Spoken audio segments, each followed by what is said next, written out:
I'm going to continue the series of the great rabbis of yesteryear. And over here, we're concentrating on the country Libya. Mark Sichilula. Now, according to the majority of opinions, the great Rabbi Eliyahu Lavi passed away on the 11th of Tebet, but I did see somewhere else, maybe it was the 15th of Kislev, so I'm recording it at the time of Kislev, but please, anyone confirm the date 100%. There was, I believe, according to most opinions, it said 11th of Tebet. They're over here. He was a great Libyan rabbi who we mentioned about his great family before, various members of his family on various occasions before. I believe his father's name was Rabbi Mordechai Lebיא, he himself and his mother's was also a great woman. He was born, I believe, in Bebngazi in English year 1820.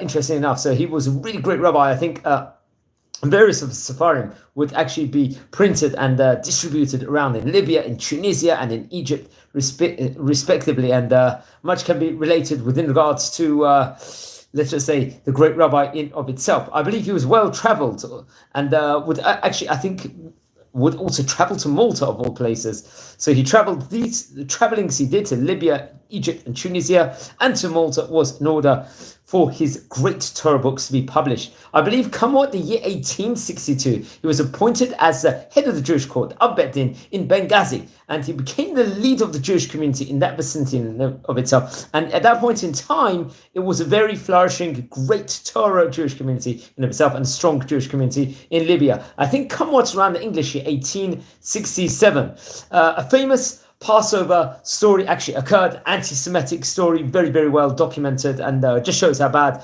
anti-Semitism has been all throughout the generations, unfortunately. He always takes a tear in someone's eye to actually learn over these different stories that actually occurred, I believe, I think on Chol HaMoed Pesach, that his son, Rab David, and three of his friends, they went to, I believe, the Pesach time, the month of Nisan, as we know, is a time period to give a blessing of the new trees, Birkata Ilanot, as we say. They went to bless the trees inside the field, and obviously it was a joyous holiday. They would eat and drink wine, because Pesach, there's a mitzvah, V'samachta b'chagecha, and it was reported over that a stain of wine came in the tablecloth, which I had eaten, and as they were joyous, they took the tablecloth back to the vicinity, had the wine inside of it, and on their way back home, while they were just taking it, and obviously they were in joyous state because it was the Pesach, there was reported over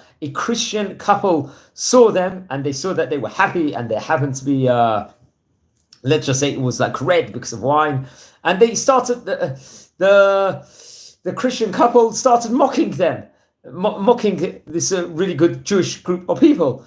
And they used it as potentially as a blood libel. This was documented over here.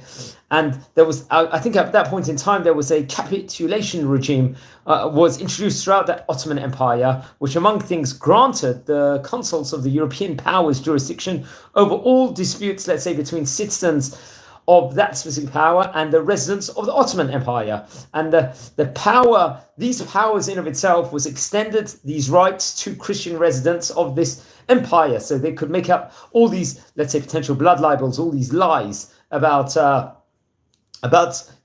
very innocent, righteous Jewish people over here, as this happened to actually be. And it was reported over that I think it was a group of 4 people they were, including the Rabbi David Lavi and Rabbi Nissim Baron, and there were 2 other people. There was Ephraim Guata and Yosef Tzror. These were innocent Jewish people over here that were then, disgracefully, they were bound in iron chains and beaten up very badly. And they were waiting for, obviously, the Jewish community in of itself knew that they were going to come and defend to all their abilities at that point in time. The 4 people, I think there were 30 people that would come out.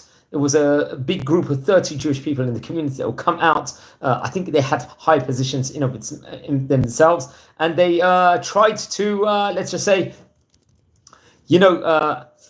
speak to the government in of itself, because they were totally innocent, these people, and try to reason with them that they should be released. But however, I think these were 30 prominent people in the community that came to the event. However, they took the 4 people including Rabbi Lavi's son, marched them through the streets, humiliated them, insulted them. They threw stones at them, and they actually threatened their lives. They said that in 4 days' time, at that point in time, they would actually give them the death penalty in some really, really disgraceful form of manner. So at that point in time, Rabbi Eliyahu Lavi, he came, rushed to the house, I think spoke to the English consul, tried to speak to them, but they rejected him outright, it was reported over. Many of the Jews fled, let's say, to different parts of the area, and they locked themselves in their houses because they knew that this was a time period where it was a huge, huge risk. Even on the 8th night of Passover, the last day of Pesach, many people didn't go to the synagogue, the Beit Knesset, because they realized that it was a dangerous time period out there with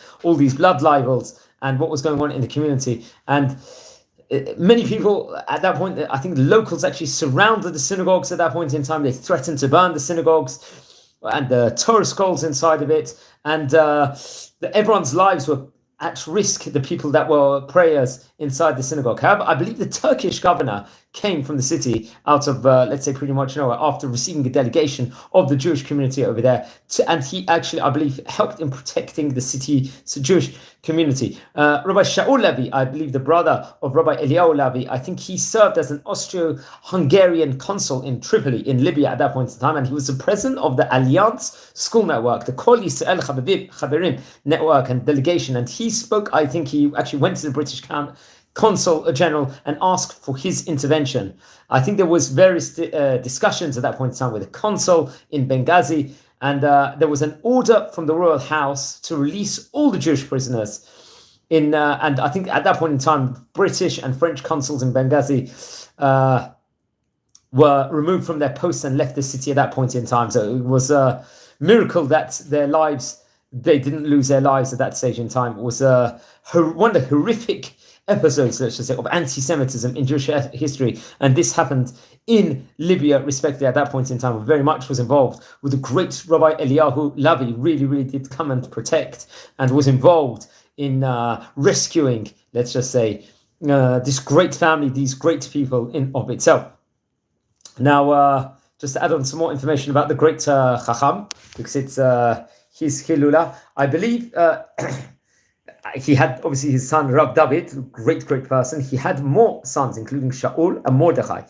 I believe Mordechai got married, and I believe he had, if I'm not mistaken, Rabbinit Rachel and him had 17 children, if I'm not mistaken. That's what's reported over. I'll try and find the source for that now. This is, I believe they had 17 children, if I am not mistaken. He passed away on the 18th of December, in English, 1880. Now, he wrote some great books in of himself. I think some of it was in manuscript form. Also, I think, as we said before, it would actually be printed, I think, and published in Libya, in Tunisia, and in Alexandria, in Mitzrayim, in of itself. I think in Livorno, in Italy, also. I think in the year 1857, it reached Malta, as we stated at the beginning. Including among the books was the Geulat Hashem, which was a Sefer, the book on the Haggadah of Pesach. That was printed in Livorno, respectively, in the year Hey Taf Reish Chaf Daled. Then there was a Menuchat L'Chaim, which was in 3 different sections, which was printed also in Livorno, I believe in Hey Taf Reish Mem Aleph. Then there was a Arach Yashar, which was also printed in Livorno in Hey Taf Reish Mem Hey, and there was a parish on the Pirkei Avot, on the ethics of the fathers, respectively. Now, this episode in of itself was very documented in many different sources in of itself, and thankfully the 4 people were saved. Over here, I would recommend everyone to look into this topic and look into this story. Everyone else, he was one of the great rabbis of Libya, the great rabbis of Benghazi, head of the Jewish court over there, came from great rabbinic sources, had great descendants, including Rav David, Rav Shaul, and Rav Mordechai. Please don't forget to light candles in his memory. Now, according to most opinions, it's on Yud Aleph Tevet, and I did hear somewhere else that it was on the 15th of Kislev. So wishing you all well, subscribe to the channel, like and share the videos. Please, thank you very much. Thank you and have a great day.